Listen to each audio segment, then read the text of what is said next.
Hey, so good afternoon, everyone. I am very excited to be here because I am a proud University of Michigan Dearborn graduate. I'm born right here in Metro Detroit, so pretty much I never left here.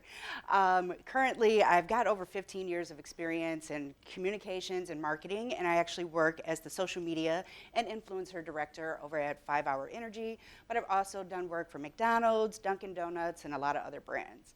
I'm also a proud board member of the Homeless Action Network of Detroit. Um, I should just tell you about my U of M Dearborn experience since this is TEDxUMDearborn. Dearborn. This was my first choice school, which is probably not everyone's first choice, but you know, it was a great campus. It offered a lot of great majors. It actually took me 8 years to graduate because you know it's a commuter school. But I got to see a lot of great changes here, a lot of great buildings being built, new majors coming along. In fact, I changed my majors 5 times because I think that's the U of M Dearborn way. But I will say that the community here really helped me a lot. I will say I even see a friend here that I went to college with. So it's, you know, the community that I got here, I got so much help here from financial aid, personal counseling, housing, even academic counseling through those 5 major changes. I got a lot of help, and I will say that I wouldn't be the person I am today if it wasn't for University of Michigan Dearborn. But I'd like to tell you a little bit more about my personal story. So this right here is actually a former homeless encampment that used to be under Hart Plaza. And this is how a lot of people see the homeless. They see the homeless as people living on the streets, barely seen, everyone's walking above them, they're not around. But that's not the case. There's a lot of people out here that you really don't get to see their actual homeless story. And one of the things that a lot of people don't realize is that before you can actually qualify for housing services through any nonprofit agency or anything like that, you cannot have any other housing options. So you can't be living or staying with your grandmother, crashing on someone's couch. You really can't even have money for a hotel. You cannot have any other options if you want housing services. And that's how my mother and I ended up in a shelter. In 1992, my mother was a survivor of domestic violence, and we ended up in a shelter for more than 113 days. It was tough when you're just a teenager, but it was what we had to do to be fast-tracked into the housing system. The housing system at that time was not great. In fact, this is a new shelter. I can't even find a photo of the shelter that I used to stay in. But the shelter was what we had to do to get to public housing. Public housing was literally a cinder block house made in the 40s or 50s in the Lamone Garden projects of Inkster, so not very far from here. But that public housing was better than sharing a shower in a shelter. I stayed in a twin bed with my mom. So yes, that cinder block house was better. From there, we actually were able to qualify from a Section 8 voucher. So, you know, a little bit more choice, maybe a safer neighborhood, but sometimes we were still dealing with slumlords and bad properties. But it's what we were given. It's the only housing and the only choices that we actually had available. There was actually an 8% increase of people going into homelessness because they were fleeing and surviving domestic violence in 2022. I would like to think that this number actually increased because some of the survivors were able to get away from their COVID abusers. 2020 through 2022, people got sent back home and people couldn't flee as much. And then in 2022, the doors finally opened up and they could leave. So my story actually continues. I thought that was going to be my only time being homeless. I went to college, had my own apartment at 18, you know, started here. But having my own apartment actually came at a cost of working like 2 jobs. I only went to school 1 or 2 classes a semester. That's why I took 8 years. And I pretty much just worked. I worked and went to school. When I was about 23, my mom was like, come stay with me.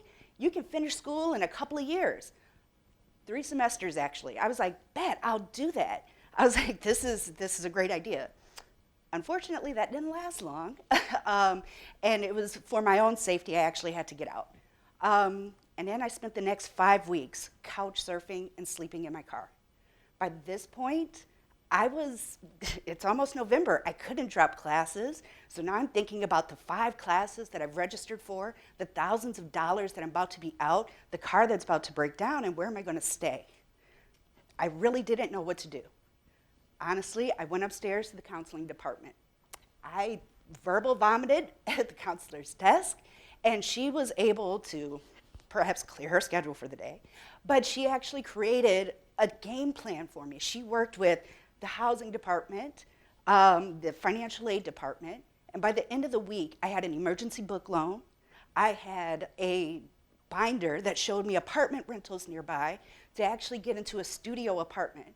So that book loan was able to pay the down payment that I need. The financial aid came back in, revised my entire financial aid package to cover my rent for the next semester. So I had a game plan. I wasn't the only one to I'm not the only one to, be an unhoused youth. There's a lot of kids 24 and under that are getting kicked out and needing a safe place to stay. Between 2017 and 2019, in Detroit, this group of people had some of the highest increases of homelessness in Detroit. And whenever you see a black slide, this is actually statistical information that I've gotten from the Homeless Action Network, and a QR code that will take you to the reports, because I am a data nerd. So like I said, support from U of M Dearborn came from all of these areas. This white binder, every time I see a white binder, I just think about the apartment listings that was available then. These were the early 2000s, internet was not that big. So one of the big things that I actually learned from this experience was that I have to tell others that you need help. I could have still been sleeping in my car, dropping out, had I not talked to that counselor, had I not told her exactly what was happening with me at that time.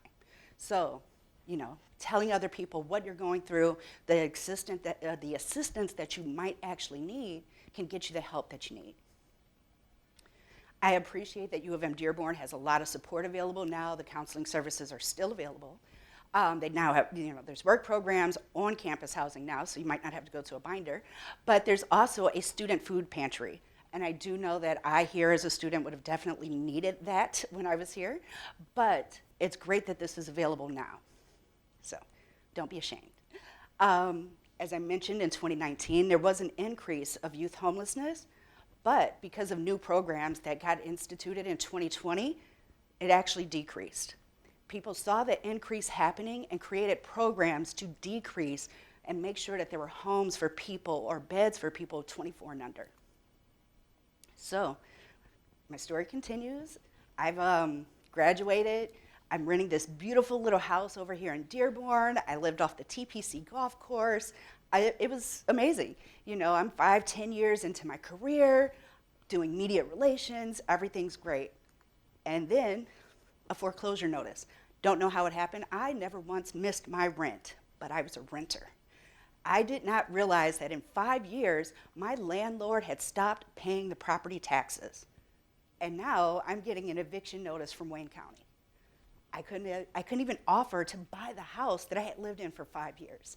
So it's like, wow, I'm about to be homeless again with no savings, no backup. So what do I do?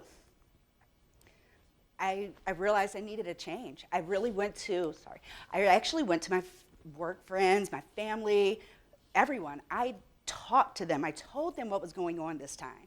I was just like, hey, this is a messed up situation, but what can I do? What can I do? I mean, they found me realtors, they found me programs. There are actually programs in the state of Michigan that will pay your down payment and closing costs for a new home or, for a home.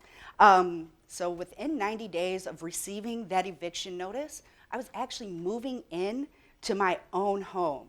And this own home of mine kind of felt like it would be the end of my cycle of homelessness. Because in all of these years, these 3 years, or these 10, 15 years, I had actually been homeless, almost homeless 3 times.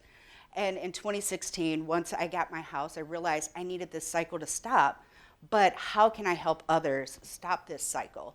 So I found different ways to volunteer. I had done nonprofit work and communications work with different nonprofits before, and a nonprofit actually asked me to join their board, and it was the Homeless Action Network of Detroit. It was my personal experiences being homeless that really made me want to volunteer with them, to be able to tell their story, make a difference, and actually be able to make changes for homeless people. So the great thing about Homeless Action Network is that it kind of combines all the things I'm very passionate about: Detroit, data, marketing, but also the homeless issues. So it's kind of all the things I love all in one. To tell you a little bit about Homeless Action Network, we call it HAND quite often. It's been around for more than 25 years, and it's kind of a model that was created by HUD, so it's around in other cities as well.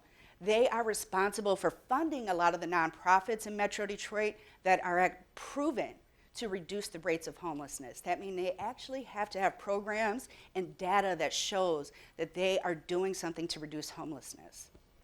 Currently in Detroit, Highland Park, and Hamtramck, there are less than 6,000 homeless people. The Homeless Action Network of Detroit is responsible for managing a homeless information database. So all the information of the homeless people that are entering the system are actually tracked every day so that we have an accurate representation, so that we know the numbers, we know the people, the ages, what they're suffering from, to know where that money should go. Since 2010, there's actually been a 72% reduction in homelessness in Detroit. In 2010, there were over 20,000 homeless people in the metro, just in Detroit, Highland Park, and Hamtramck. Thanks to a lot of programs, working with different community organizations, they've done a lot to reduce these homeless rates. For example, the 2021 program for youth homelessness, that was more than a $6 million grant to actually get partnered with Detroit Phoenix Center as well as the Ruth Ellis Center to create that beautiful shelter that I showed you earlier, and that's housing just unhoused youth. So this is a boring slide, but hey, I do a lot of stuff for the board. Mainly I do a lot of public relations stuff because that's my background. My background's public relations, so I send a lot of press releases out. I help them plan events. I serve as their fundraising chair, but I also utilize my network and my expertise to get notoriety out about them. So that's one of the reasons I'm here, to spread their awareness. But one of the things that HAND really wants to do is end homelessness. The things that everyone can do to end homelessness is, one, to realize that, we need more affordable housing. Housing is getting way out of control. The costs are really high. So we have to make sure that we're advocating for more affordable housing. We also have to make sure that we're creating policies that will actually create support systems for people with mental health issues, as well as domestic violence and drug abuse. If we don't have a place for them to go, they end up on the street. So we have to create the support system that creates a system for them to go somewhere. But it's also important that we raise awareness to know the reasons why these systems are in place. HAND is also responsible for what's called CAM Detroit. CAM is a platform or a access point that pretty much provides a one-stop shop for you to get into a shelter system.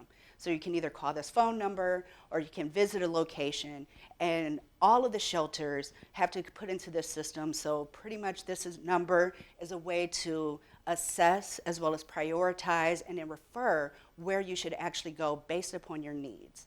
So there's a lot of work that actually goes into the shelter system and what type of place that you're going to go into. So it's a great resource. I'm very excited that I've been able to, give my passions to HAND, but I realized years ago that, my job was not necessarily going to be my passion, that, creating social media posts about restaurants or energy drinks are not changing the world. And to be honest, I got to a point where it's like, my job does not have to change the world. I can still change the world or make a difference through what I do personally, through what I volunteer, and the things that actually make me excited and passionate. So I use my volunteerism to change instead of my career. It still uses my talents, so I love it. So when you leave here today, I want you guys to think about, how will you start to fulfill your passions, and while you're paying your student loans, while you're working full-time, or while you're even raising children. And that's it for me. Thank you.